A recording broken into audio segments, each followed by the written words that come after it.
দেওবাৰে অনুষ্ঠিত হ'ব বহু প্ৰতীক্ষিত অসম অলিম্পিক সন্থাৰ সাধাৰণ নিৰ্বাচন। প্ৰায় 22 বছৰৰ পাছত অনুষ্ঠিত হ'ব এই নিৰ্বাচন। প্ৰথমবাৰৰ বাবে ডিব্ৰুগড়ত অনুষ্ঠিত হ'বলগীয়া এই নিৰ্বাচনৰ বাবে ব্যাপক প্ৰস্তুতি ডিব্ৰুগড় জিলা ক্ৰীড়া সন্থাৰ। পুৱাৰ ভাগত ডিব্ৰুগড়ৰ জালান আউটডোৰ ষ্টেডিয়ামত অনুষ্ঠিত হ'ব সাধাৰণ সভা। আজি পুৱাৰে পৰা ডিব্ৰুগড়ত বাহৰ পাতিছেগৈ প্ৰাৰ্থীসকলৰ লগতে ক্ৰীড়া সংগঠক আৰু জিলা ক্ৰীড়া সন্থাৰ প্ৰতিনিধিসকল। ইতিমধ্যে ডিব্ৰুগড়ত উপস্থিত হৈছে মন্ত্ৰী পীয়ুষ হাজৰিকাও। অসম অলিম্পিক সন্থাৰ নিৰ্বাচনত বিধায়কক প্ৰতিদ্বন্দ্বিতা নকৰিবলৈ নিৰ্দেশ দিছিল মুখ্যমন্ত্ৰীয়ে। এই কথা প্ৰতিদিন টাইমৰ আগত সদৰি কৰিলে মন্ত্ৰী পীয়ুষ হাজৰিকাই। মুখ্যমন্ত্ৰীৰ নিৰ্দেশ মৰ্মে কোষাধ্যক্ষ পদৰ প্ৰতিদ্বন্দ্বী মানৱ ডেকা, উপসভাপতি পদৰ প্ৰতিদ্বন্দ্বী বিধায়ক দিগন্ত কলিতা আৰু তৰংগ গগৈয়ে উঠাই ল'লে নাম। সভাপতি পদত ইতিমধ্যে বিনা প্ৰতিদ্বন্দ্বিতাৰে নিৰ্বাচিত হৈছে কেন্দ্ৰীয় মন্ত্ৰী সৰ্বানন্দ সোণোৱাল। বিনা প্ৰতিদ্বন্দ্বিতাৰে নিৰ্বাচিত হৈছে 8 গৰাকী সহকাৰী সম্পাদকো। আকৰ্ষণীয় হ'ব উপসভাপতি, সাধাৰণ সম্পাদক আৰু কোষাধ্যক্ষ পদৰ নিৰ্বাচনী যুঁজ।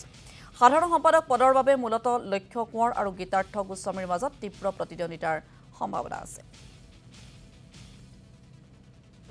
আমাৰ যদিও নিৰ্বাচন হ'ব, কিন্তু গোটেইখিনিতো আমাৰ পৰিয়ালৰ সদস্য, গতিকে সকলোৱে সমিলমিলেৰে ইলেকশ্যনত অৱতীৰ্ণ হ'ব বুলি মই ভাবোঁ। আৰু বিধায়কসকলে হয়তো এটা সিদ্ধান্ত ল'ব। মুখ্যমন্ত্ৰী ডাঙৰীয়াই বিধায়কসকলক এটা আহ্বান জনাইছে যে আমাৰ বিধায়কসকলে নিৰ্বাচনত প্ৰতিদ্বন্দ্বিতা কৰিব নালাগে, খেলৰ পৰিৱেশটো যাতে ভাল হৈ থাকে।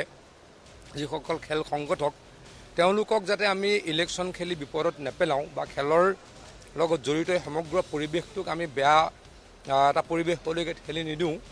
মুখ্যমন্ত্ৰী ডাঙৰীয়াই ইতিমধ্যে বিধায়কসকলক, মন্ত্ৰীসকলক আহ্বান জনাইছে। গতিকে মই ভাবোঁ বিধায়কসকলে চাগে অহাকালি নিৰ্বাচনৰ পৰা নিজকে বিৰত ৰাখিব। মই উইড্ৰ কৰিছোঁ মই প্ৰথম দিনাখনে উইড্ৰ কৰিছিলোঁ, যেতিয়া লাষ্ট ডেটটোত কিবা কাৰণত নামটো দিছোঁ, কিন্তু আমি আজি অফিচিয়েলি উইড্ৰ কৰি দিছোঁ। মই ভোটাৰ হৈ থাকি মই ইয়াত ইতিমধ্যে দায়িত্বত আছোঁ। লখিমপুৰ ক্ৰীড়া সন্থাৰ সভাপতি হৈ আছোঁ, এথলেটিক্সৰ ভাইচ প্ৰেছিডেণ্ট হৈ আছোঁ। গতিকে কালিলৈ নিয়ম হিচাপত হ'ব, কিন্তু মই ৰেচত নাই। সকলোৱে যেনেকৈ বিচাৰে মই বিচৰাৰ ওপৰত কমিটি হ'ব জানো, চবেই বিচৰা মতে হ'ব। আৰু আমাৰ সন্মানীয় কেন্দ্ৰীয় মন্ত্ৰী সৰ্বানন্দ সোণোৱাল ডাঙৰীয়া বিনা প্ৰতিদ্বন্দ্বিতাৰে তেওঁ নিৰ্বাচিত হৈছে।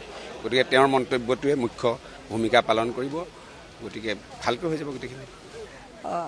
আমি অভিনন্দন জনাইছোঁ বিশেষকৈ ডিব্ৰুগড় জিলা ক্ৰীড়া সন্থাক। তেখেতসকলে খুব সুন্দৰকৈ আজি অহাকালি নিৰ্বাচন আছে, তাৰে প্ৰাক মুহূৰ্তত বিষয়ববীয়াসকলক মাতি এটা সকলোকে একলগ কৰাৰ এটা ব্যৱস্থা কৰিছে।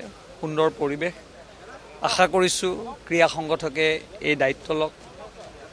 আৰু আমাৰ শুভেচ্ছা থাকিল ক্ৰীড়া সংগঠকলৈকে, বিশেষকৈ অসম অলিম্পিক সন্থাৰ যিসকল বিষয়ববীয়া হ'ব বা যিসকলে ইয়াত কণ্টেষ্ট কৰিব, তেওঁলোকে এটা খুব যোগাত্মক চিন্তাধাৰাৰে এইটো আগবাঢ়িব বুলি আমি আশা কৰিছোঁ। নাই, মই উইড্ৰ কৰিছোঁ। সকলোৱে সমিলমিলেৰে গোটেই কামখিনি শান্তিপূৰ্ণভাৱে সম্পূৰ্ণ কৰিব। কাৰণ এই পৃথিৱীৰ এক ক্ৰীড়াংগন, ক্ৰীড়াই হ'ল শান্তিৰ প্ৰাংগন। ক্ৰীড়াৰ যোগেদি আমি শান্তি প্ৰতিষ্ঠা কৰিব লাগিব, ভাতৃত্ববোধ শক্তিশালী কৰিব লাগিব আৰু ভৱিষ্যতৰ প্ৰজন্মক বিশ্বৰ বুকুত শক্তিশালী ৰূপত আত্মপ্ৰকাশ কৰাৰ বাবে পৰিৱেশ নিৰ্মাণ কৰিব লাগিব ক্ৰীড়া জগতৰ বাবে। মাননীয় প্ৰধানমন্ত্ৰী নৰেন্দ্ৰ মোদী ডাঙৰীয়াই সদায় ক্ৰীড়া ক্ষেত্ৰখনক বিশেষ গুৰুত্ব প্ৰদান কৰি আহিছে। আৰু ঠিক সমান্তৰালভাৱে অসমৰ মাননীয় মুখ্যমন্ত্ৰী ডক্টৰ হিমন্ত বিশ্ব শৰ্মা ডাঙৰীয়াও ক্ৰীড়া ক্ষেত্ৰখনক বিশেষভাৱে সঁহাৰি জনাইছে, বিশেষভাৱে খেলুৱৈসকলক সহায় কৰিছে। গতিকে এটা সুন্দৰ পৰিৱেশ ভৱিষ্যতৰ দিনত যাতে অসমৰ গাঁৱে ভূঞে চহৰে নগৰে উঠি অহা প্ৰজন্মক ক্ৰীড়া ক্ষেত্ৰৰ লগত জড়িত কৰিব পৰাকৈ সৃষ্টি কৰিব পৰা যায়, সেই লক্ষ্যৰে